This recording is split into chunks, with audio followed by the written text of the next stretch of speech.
श्रीमद् भागवत प्रथम स्कंद 9वां अध्याय। युधिष्ठिर आदि का भीष्म जी के पास जाना और न भगवान श्री कृष्ण की स्तुति करते हुए भीष्म जी का प्राण त्याग करना। श्री सूत जी कहते हैं, इस प्रकार राजा युधिष्ठिर प्रजाद्रोह से भयभीत हो गए। फिर सब धर्मों का ज्ञान प्राप्त करने की इच्छा से उन्होंने कुरुक्षेत्र की यात्रा की, जहाँ भीष्म पितामह शरशैया पर पड़े हुए थे। शौनकादि ऋषियों उस समय सब भाइयों ने स्वर्ण जटिल रथों पर, जिसमें अच्छे अच्छे घोड़े जुते हुए थे, सवार होकर अपने भाई युधिष्ठिर का अनुगमन किया। उनके साथ व्यास, धौम्य आदि ब्राह्मण थे। शौनक जी अर्जुन के साथ भगवान श्री कृष्ण भी रथ पर चढ़कर चले। उन सब भाइयों के साथ महाराज युधिष्ठिर की ऐसी शोभा हुई मानो यक्षों से घिरे हुए स्वयं कुबेर ही जा रहे हों। अपने अनुचरों और भगवान श्री कृष्ण के साथ वहां जाकर पांडवों ने देखा कि भीष्म पितामह स्वर्ग से गिरे हुए देवता के समान पृथ्वी पर पड़े हुए हैं। उन लोगों को उन्होंने प्रणाम किया। शौनक जी उसी समय भरतवंशियों के गौरव रूप भीष्म पितामह को देखने के लिए सभी ब्रह्माषि, देव ऋषि, राज ऋषि वहां से आए। पर्वत, नारद, धौम्य, भगवान व्यास, ब्रह्मदस्यु, भरद्वाज, शिष्यों के साथ परशुराम जी, वशिष्ठ, इंद्रप्रमद, त्रित, ग्रसमद, असित, कक्षीवान, गौतम, अत्रि, विश्वामित्र, सुदर्शन तथा और भी सुखदेव आदि शुद्ध हृदय महात्मगण एवं शिष्यों के साथ सहित कश्यप, अंगिरा पुत्र, बृहस्पति आदि मुनिगण भी वहां पधारे। भीष्म पितामह धर्म हो और देश काल के विभाग को कहाँ किस समय क्या करना चाहिए इस बात को जानते थे। उन्होंने उन बड़भागी ऋषियों को सम्मिलित हुआ देखकर उनका यथोयोग्य सत्कार किया। भगवान श्री कृष्ण का प्रभाव भी जानते थे, अतः उन्होंने अपनी लीला से मनुष्य का वेश धारण करके वहां बैठे हुए तथा जगदीश्वर के रूप में हृदय में विराजमान भगवान श्री कृष्ण के बाहर तथा भीतर दोनों जगह पूजा की। पांडव बड़े विनय और प्रेम के साथ भीष्म पितामह के पास बैठ गए। उन्हें देखकर भीष्मिता की आंखें प्रेम से आंसुओं से भर गई। उन्होंने उनसे कहा, धर्मपुत्रों, हाय हाय, यह बड़े कष्ट और अन्याय की बात है कि तुम लोगों को ब्राह्मण धर्म और भगवान के आश्रित रहने पर भी इतने कष्ट के साथ जीना पड़ा, जिसके तुम कदापि योग्य नहीं हो। अतिरथी पांडव की मृत्यु के समय तुम्हारी अवस्था बहुत छोटी थी। उन दिनों तुम लोगों के लिए कुंती रानी को भी साथ तुम्हारे लिए बहुत से कष्ट झेलने पड़े। जिस प्रकार बादल वायु के वश में रहते हैं, वैसे ही लोकपालों के सहित सारा संसार काल भगवान के अधीन है। मैं समझता हूँ कि तुम लोगों के विषय में जो अप्रिय घटनाएं घटित हुई हैं, वे सब उन्हीं की लीला है। नहीं तो जहाँ साक्षात धर्मराज या राजा युधिष्ठिर हों, गदाधारी भीमसेन, धनुर्धारी अर्जुन रक्षा का काम कर रहे हों, गांडीव धनुष हो, स्वयं श्री कृष्ण शहद हो, भला वहां भी विपत्ति की संभावना हो सकती है। ये काल रूप भगवान श्री कृष्ण कब क्या करना चाहते हैं, इस बात को कोई कभी नहीं जानता। बड़े बड़े ज्ञानी भी इसे जानने की इच्छा करने के लिए मोहित हो जाते हैं। युधिष्ठिर, संसार की ये सब घटनाएं ईश्वर के इच्छा के अधीन है। उसी का अनुसरण करके तुम इस अनाथ प्रजा का पालन करो, क्योंकि अब तुम ही इसके स्वामी और इस पालन करने में समर्थ हो। ये श्री कृष्ण साक्षात भगवान है। ये सबके आदि कारण और परम पुरुष नारायण हैं। अपनी माया से लोगों को मोहित करते हुए ये यदुवंशियों में छिपकर लीला कर रहे हैं। इनका प्रभाव अत्यंत गूढ़ और रहस्यमय है। युधिष्ठिर, उसे भगवान शंकर, देवऋषि नारद और स्वयं भगवान कपिल भी जानते हैं, जिन्हें तुम अपना ममेरा भाई, प्रिय मित्र और सबसे बड़ा हित मानते हो, जिन्हें तुमने प्रेमवश अपनी मंत्री, दूत और सारथी तक बनाने में संकोच नहीं किया, वे स्वयं परमात्मा हैं। इन सर्वात्मा, समदर्शी, अद्वितीय, अहंकार रहित और निष्पाप परमात्मा में इन ऊंचे नीचे कार्यों के कारण कभी किसी प्रकार का विषमता नहीं होता है। युधिष्ठिर, इस प्रकार सर्वत्र सम होने पर भी देखो तो सही है, वे अपने अनन्य प्रेमी भक्तों पर कितनी कृपा करते हैं। यही कारण है कि ऐसे समय पर, जबकि मैं अपने प्राणों का त्याग करने जा रहा हूँ, इन भगवान श्री कृष्ण ने मुझे साक्षात दर्शन दिया है। भगवत प्राणायण योगी पुरुष भक्ति भाव से इनमें अपना मन लगाकर और वाणी से इनके नाम का कीर्तन करते हुए शरीर का त्याग करते हैं और कामनाओं से सब कर्म के बंधन को छूट जाते हैं। वे ही देव भगवान अपने प्रसन्न हास्य और रक्त कमल के समान अरुण नेत्रों से, उल्लसित मुख वाले चतुर्भुज रूप से, जिसका और लोगों का केवल ध्यान में दर्शन होता है, तब तक यहीं स्थित रहकर प्रतीक्षा करें जब तक मैं इस शरीर का त्याग न कर दूं। श्री सूत जी कहते हैं, युधिष्ठिर ने उनकी यह बात सुनकर सरसैया पर सोए भीष्म पितामह से बहुत से ऋषियों के सामने ही नाना प्रकार के धर्मों के संबंध में अनेक रहस्य पूछे। तब तत्ववेता भीष्म पितामह ने वर्ण और आश्रम के अनुसार पुरुष के स्वाभाविक धर्म और वैराग्य तथा राग के कारण विभिन्न रूप से बतलाए हुए निर्वृत्ति और प्रवृत्ति रूप त्रिविध धर्म, दान धर्म, राजधर्म, मोक्ष धर्म, स्त्री धर्म और भगवत धर्म, इन सबको अलग अलग संक्षेप और विस्तार का वर्णन किया। शौनक जी, इसके साथ ही धर्म, अर्थ, काम और मोक्ष, इन चारों पुरुषार्थ तथा इनकी प्राप्ति के साधनों को अनेक उपाख्यान और इतिहास सुनाते हुए विज्ञान से वर्णन किया। भीष्म पितामह इस प्रकार धर्म का प्रवचन कर ही रहे थे कि उत्तर नारायण का समय आ पहुंचा, जिसे मृत्यु के अपने अधीन रखने वाला भगवत परायण योगी लोग चाहा करते हैं। उस समय हजारों रथियों के नेता भीष्म पितामह वाणी का संयम करके मन को सब ओर से हटाकर अपने सामने स्थित आदि पुरुष भगवान श्री कृष्ण में लगा दिया। भगवान श्री कृष्ण के सुंदर चतुर्भुज विग्रह पर उस समय पीताम्बर फहरा रहा था। भीष्म जी की आंखें उसी पर एक एक लग गई। उनको शास्त्रों से चोट से जो पीड़ा हो रही थी वह तो भगवान के दर्शन मात्र से तुरंत दूर हो गई तथा भगवान की विशुद्ध धारणा से उनके जो कुछ भी अशुभ शेष थे वे सभी नष्ट हो गए। अब शरीर छोड़ने के समय उन्होंने अपनी समस्त इंद्रियों को वृत्ति विलास को रोक दिया और बड़े प्रेम से भगवान की स्तुति की। भीष्म जी ने कहा, अब मृत्यु के समय मैं अपनी यह बुद्धि जो अनेक प्रकार के साधनों का अनुष्ठान करने के लिए अत्यंत शुद्ध और कामना रहित हो गई है, यदुवंश शिरोमणि अनंत भगवान श्री कृष्ण के चरणों में समर्पित करता हूँ, जो सदा सर्वदा अपने आनंदमय स्वरूप को स्थित करते हुए कभी विहार करने की लीला करने की इच्छा से प्रतिकृति को स्वीकार कर लेते हैं, जिससे यह सृष्टि परंपरा चलती है। जिनका शरीर त्रिभुवन सुंदर एवं श्याम तमाल के समान सांवला है, जिस पर सूर्य रश्मियों के समान श्रेष्ठ पीताम्बर लहराता रहता है और कमल सदृश मुख पर घुंघराली अलके लटकती रहती हैं, उन अर्जुन सखा श्री कृष्ण को मेरा निष्कपट प्रीति हो। मुझे युद्ध के समय की उनकी यह विलक्षण छवि याद आती है। उनके मुख पर लहराते हुए घुंघराले बाल घोड़ों की टापकी धूल से मटमैले हो गए थे और पसीने की छोटी छोटी बूंद शोभायमान हो रही थी। मैं अपने तीखे बाड़ों से उनकी त्वचा को बींध रहा था। उन सुंदर कवच मंडिल भगवान श्री कृष्ण के प्रति मेरा शरीर, अंतःकरण और आत्मा समर्पित हो जाए। अपने मित्र अर्जुन की बात सुनकर जो तुरंत ही पांडव सेना और कौरव सेना के बीच में अपना रथ ले आए, वहां स्थित होकर जिन्होंने अपनी दृष्टि से शत्रु पक्ष के सैनिकों की आयु छीन ली थी, उन पार्थ सखा भगवान श्री कृष्ण को मेरी परम प्रीति हो। अर्जुन ने जब दूर से कौरवों की सेना का मुखिया हम लोगों को देखा, तब पाप समझकर वह अपने स्वधनों को वध से विमुख हो गया। उस समय उन्होंने गीता के रूप में आत्मविद्या का उपदेश करके उसके सामयिक अज्ञान को नाश कर दिया और परम पुरुष भगवान श्री कृष्ण के चरणों में मेरी प्रीति बनी रहे। मैंने प्रतिज्ञा कर ली थी कि मैं श्री कृष्ण को शस्त्र ग्रहण कराकर ही छोड़ूंगा। उसे सत्य एवं ऊंची करने के लिए उन्होंने अपने शस्त्र ग्रहण न करने की प्रतिज्ञा तोड़ दी। उस समय वे रथ से नीचे कूद पड़े और सिंह जैसे हाथी को मारने के लिए उस पर टूट पड़ता है, वैसे ही रथ का पहिया लेके मुझ पर झपट पड़े। उस समय वे इतने वेग से दौड़े कि उनके कंधे का दुपट्टा गिर गया और पृथ्वी कांपने लगी। मुझे आतताई ने तीखे बाढ़ मार मार कर उनके शरीर का कवच तोड़ डाला था, जिससे सारा शरीर लहूलुहान हो रहा था। शरीर के रोकने पर भी वे बलपूर्वक मुझे दौड़ने मारने के लिए दौड़े चले आ रहे थे। वे ही भगवान श्री कृष्ण जो ऐसा करते हुए मेरी प्रीति, अनुग्रह और भक्त वत्सलता के परिपूर्ण है, मेरी एकमात्र गति हो, आश्रय हो।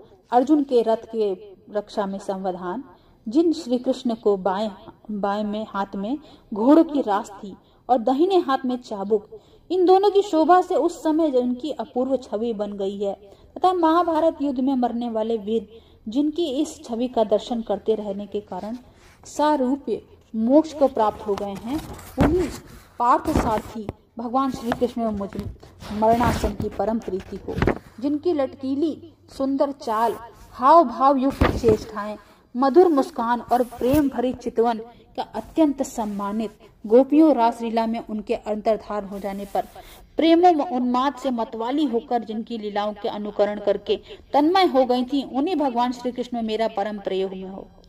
जिस समय युधिष्ठिर का राजसूय यज्ञ हो रहा था, मुनियों और बड़े बड़े राजाओं की भरी हुई सभा में सबसे पहले सबकी ओर से इन्हीं सबके दर्शनी भगवान श्री कृष्ण ने मेरी आंखों में सामने पूजा हुई थी। वही सबके सामने प्रभु आज इस मृत्यु के समय मेरे सामने खड़े हैं। जैसे एक ही सूर्य अनेक आंखों के समान रूपों में दिखते हैं, वैसी अजन्मा भगवान श्री कृष्ण अपने ही द्वारा रचित अनेक शरीरधारियों के हृदय में अनेक रूप से जान पड़ते हैं। वास्तव में तो वे एक और सबके हृदय में विराजमान हैं।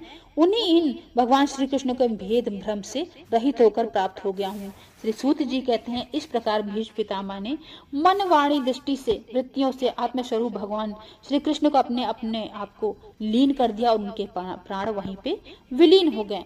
वे शांत हो गए। उन्हें अनंत ब्रह्म में लीन जानकर सब लोग वैसे ही चुप हो गए जैसे दिन के बीत जाने पर पक्षियों का कलरव शांत हो जाता है। उस समय देवता और मनुष्य नगाड़े बजाने लगे। साधु स्वभाव के राजा उनकी प्रशंसा करने लगे। आकाश में पुष्पों की वर्षा होने लगी। शौनक जी, युधिष्ठिर ने उनके मृत शरीर पर अत्येष्ट क्रियाएं कराई और कुछ समय के लिए वे शोकमग्न हो गए। उस समय ऋषियों मुनियों में बड़े आनंद से भगवान श्री कृष्ण ने उनके रहस्यमय नाम लेकर स्तुति की। इसके पश्चात अपने हृदय के श्री कृष्णमय बनाकर अपने अपने आश्रम की ओर लौट गए। तदंतर भगवान श्री कृष्ण युधिष्ठिर के साथ हस्तिनापुर चल गए और वहां उन्होंने अपने चाचा धृतराष्ट्र और तपस्विनी गांधारी को धारदस बनाया। फिर धृतराष्ट्र की आज्ञा और भगवान श्री कृष्ण से अनुमति के समर्थ राजा युधिष्ठिर अपने वंश परंपरागत साम्राज्य का धर्म पूर्वक शासन करने लगे। 10वां अध्याय, श्री कृष्ण का द्वारका गमन। शौनक जी ने पूछा, धार्मिक शिरोमणि महाराज युधिष्ठिर ने अपने पैतृक संपत्ति को हड़प जाने के इच्छुक आतताई को नाश करके अपने भाइयों के साथ किस प्रकार से राज्य शासन किया और कौन कौन से काम किए, क्योंकि भोगों में तो उनकी प्रवृत्ति थी ही नहीं। सूत जी कहते हैं, संपूर्ण सृष्टि को अजीवित करने वाले भगवान श्री हरि परस्पर की कलहग्नि से दग्ध कुरुवंश में पुनः अंकुरित कर और युधिष्ठिर को उनके राज सिंहासन पर बैठाकर बहुत प्रसन्न हुए। भीष्म पितामह और भगवान श्री कृष्ण के उपदेशों को श्रवण करने से अंतःकरण में विज्ञान का जो उदय हुआ उसकी भ्रांति मिट गई। भगवान के आश्रम में रहकर समुद्र पर्यंत सारा पृथ्वी का इंद्र के समान शासन चलने लगा। भीमसेन आदि उनके भाई पूर्ण रूप से उनकी आज्ञाओं का पालन करते थे। युधिष्ठिर के समय में आवश्यकता अनुसार यथेष्ट वर्षा होती थी। पृथ्वी में समस्त अभीष्ट वस्तुएं पैदा होती थी। बड़े बड़े थनों वाली बहुत सी गांव प्रसन्न होकर गौशालाओं में दूध से सींचती रहती थी। नदियां, समुद्र, पर्वत, वनस्पति, लताएं, औषधियां प्रत्येक ऋतु में यथेष्ट रूप से अपनी अपनी वस्तुओं राजाओं को देती थी। अजात शत्रु महाराज युधिष्ठिर के राज्य में किसी प्राणी को कभी भी आदि व्याधि अथवा दैविक, भौतिक एवं आत्मिक क्लेश नहीं होते थे। अपने बंधुओं का शोक मिटाने के लिए और अपनी बहन सुभद्रा की प्रसन्नता के लिए भगवान श्री कृष्ण ने कई महीनों तक हस्तिनापुर में ही रहे। फिर जब उन्होंने राजा युधिष्ठिर से जाने के लिए अनुमति मांगी, तब राजा ने उन्हें अपने हृदय से लगाकर स्वीकृति दे दी। भगवान उनको प्रणाम करके रथ पर सवार हुए। कुछ लोगों ने, समान उम्र वालों ने उनका आलिंगन किया, कुछ छोटी उम्र वालों ने उन्हें प्रणाम किया। उस समय सुभद्रा, द्रौपदी, कुंती, उत्तरा, गंधारी, धृतराष्ट्र, युयुत्सु, कृपाचार्य, नकुल, सहदेव, भीमसेन, धौम्य और सत्यवती आदि सब मूर्छित से हो गए। वे शार्णपाणी श्री कृष्ण का विरह नहीं सह सके। भागवत सत्पुरुषों के संग से जिसका दुसंग छूट गया हो, वह विचारशील पुरुष भगवान के मधुर मनोहर सूर को एक बार भी सुन लेने पर फिर उसे छोड़ने की कल्पना भी नहीं करता है। उन्हें भगवान के दर्शन तथा स्पर्श से उनके साथ आलाप करने के लिए साथ साथ सोने, उठने और भोजन करने से जिनका संपूर्ण हृदय उन्हें समर्पित हो चुका था, वे पांडव भला उनके विरह कैसे सह सकते थे। उनका चित्त द्रवित हो रहा था।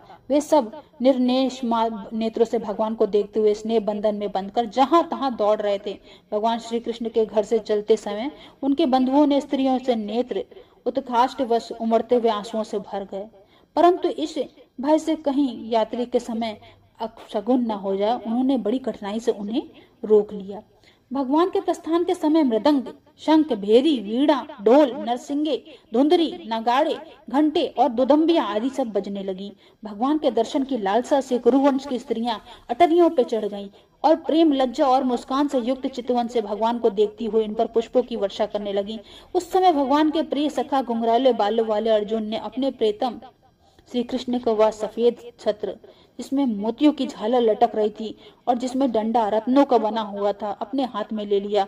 उद्धव और सात्विक बड़े विचित्र चंवर डुलाने लगे। मार्ग में भगवान श्री कृष्ण के चारों ओर से पुष्पों की वर्षा हो रही थी। बड़ी ही मधुर झांकी थी। जहां तक ब्राह्मणों के दिए हुए सत्य आशीर्वाद सुनाई दे रहे थे वे सगुण भगवान के ही अनुरूप थे क्योंकि उनमें सब कुछ है, परंतु निर्गुण के अनुरूप नहीं थे क्योंकि उनमें से कोई प्राकृतिक गुण नहीं है। हस्तिनापुर की कुलीन रमणियों जिनका चित्त भगवान श्री कृष्ण में रम गया था आपस में ऐसी बातें कर रही थी कि जो सबके कान और मन को आकर्षित कर रही थी। वे आपस में कह रही थी, सखियों, ये वे सनातन परम पुरुष हैं जो प्रलय के समय भी अपने अद्वितीय निर्वेश स्वरूप में स्थित रहते हैं। उस समय सृष्टि के मूल ये तीन गुण को भी नहीं रहते हैं।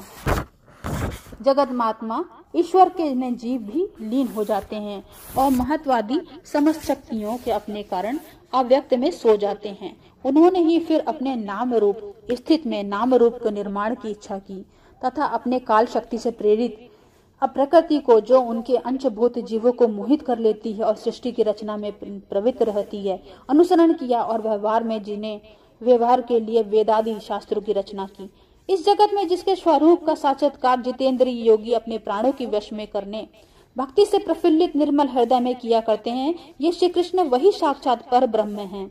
वास्तव में इन्हें भक्ति की अंतःकरण की पूर्ण शुद्धि हो सकती है, योगादि ने के द्वारा नहीं। सखी, वास्तव में ये वही हैं जिनकी सुंदर लीलाओं का गायन वेदों और दूसरे गोपी शास्त्रों में व्यास आदि रहस्य ऋषियों ने किया है, जो एक अद्वितीय ईश्वर हैं और अपनी लीला से जगत की सृष्टि, पालन और संहार करते हैं, परंतु उनमें आसक्त नहीं होते हैं। जब तामसी बुद्धि वाले राजा अधर्म से अपना पेट पालने लगते हैं, तब ये सत्य गुण को स्वीकार कर ऐश्वर्य, सत्य, रित्य, दया और यश प्रकट करते हैं और संसार के कल्याण के लिए युग युग में अनेकों अवतार धारण करते हैं। ओहो, या यदुवंश परम प्रशंसनीय है क्योंकि लक्ष्मीपति पुरुषोत्तम श्री कृष्ण के जन्म ग्रहण करके इस वंश को सम्मानित किया है।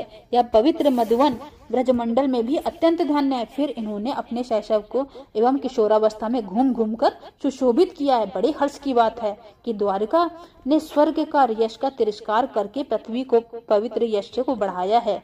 क्यों ना हो, वहाँ की प्रजा अपने स्वामी भगवान श्री कृष्ण को जो बड़े प्रेम से मंद मंद मुस्कुराते हुए उन्हें कृपा दृष्टि से देखते हैं, निरंतर निहारती रहती है। सखी, जिनका इन्हें पानी ग्रहण किया है उन स्त्रियों के अवश्य ही व्रत, स्नान, हवन आदि के द्वारा इन परमात्मा की आराधना की होगी, क्योंकि वे बार बार उनकी इस अधर सुधा का पान करती हैं, जिनके स्मरण मात्र से ही ब्रजबालाएं आनंद मूर्छित हो जाया करती हैं। वे स्वयंवर में शिशुपाल आदि मत वाले राजाओं का मान मर्दन करके जिनको आपने बाहुबल से हर लाए थे तथा जिनके पुत्र प्रद्युम्न, सांब, आम आदि हैं, वे रुक्मणी आदि स्वयंवर में शिशुपाल आदि मत वाले राजाओं को मान मर्दन करके जिनको अपने बाहुबल से हर लाए थे तथा जिनके पुत्र प्रद्युम्न, सांब और आम आदि हैं, वे रुक्मणी आदि आटोपट रानियां और भौमासुर को मारकर लाई हुई जो इनकी हजारों अन्य पत्नियों में है, वे वास्तव में धन्य हैं,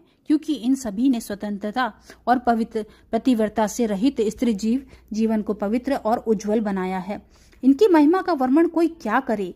इनके स्वामी साक्षात कमल नयन भगवान श्री कृष्ण हैं, जो नाना प्रकार की प्रिय चेष्टाओं तथा परिजाति आदि प्रिय वस्तुओं से भेंट से इनकी हृदय में प्रेम का आनंद और अभिवृद्धि करते हुए कभी एक क्षण के लिए भी इन्हें छोड़कर दूसरी जगह नहीं जाते हैं। हस्तिनापुर की स्त्रियां इस प्रकार बातचीत कर रही थी कि भगवान श्री कृष्ण मंद मुस्कान और प्रेम पूर्व चित्तवन में उनका अभिनंदन करते हुए वहां से विदा हो गए। अजात शत्रु युधिष्ठिर ने भगवान श्री कृष्ण की रक्षा के लिए हाथी, घोड़े, रथ और पैदल सेना उनके साथ कर दी थी। उन्हें स्नेहवश यह शंका हो गई थी कहीं रास्ते में शत्रु इन पर आक्रमण न कर दे। श्रीदृढ़ प्रेम के कारण कुरुवंशी पांडव भगवान के साथ बहुत दूर तक चले गए। वे लोग उस समय भावी विरह से व्याकुल हो रहे थे। भगवान श्री कृष्ण ने उन्हें बहुत आग्रह करके विदा किया और सात्यायी की उद्धव आदि प्रेमी मित्रों के द्वारा द्वारका की यात्रा की। शौनक जी वे कुरु जांगल पांचाल सूरसेन यमुना के तटवर्ती प्रदेश ब्रह्मावत्र कुरुक्षेत्र मत्स्य सरस्वत और मरुधन्व देश को पार करके सौवीर और आभीर देश के पश्चिम अनार्त देश में आए। उस समय अधिक चलने के कारण भगवान के रथ के घोड़े कुछ थक गए थे। मार्ग में स्थान स्थान पर लोग उपहार आदि के द्वारा भगवान को सम्मान करते। सायंकाल होने पर रथ पर भूमि पर उतर कर आते थे और जलाशय पर जाकर संध्या वंदन करते थे। यह उनकी नित्यचर्या थी। इतना 10वां अध्याय समाप्तम।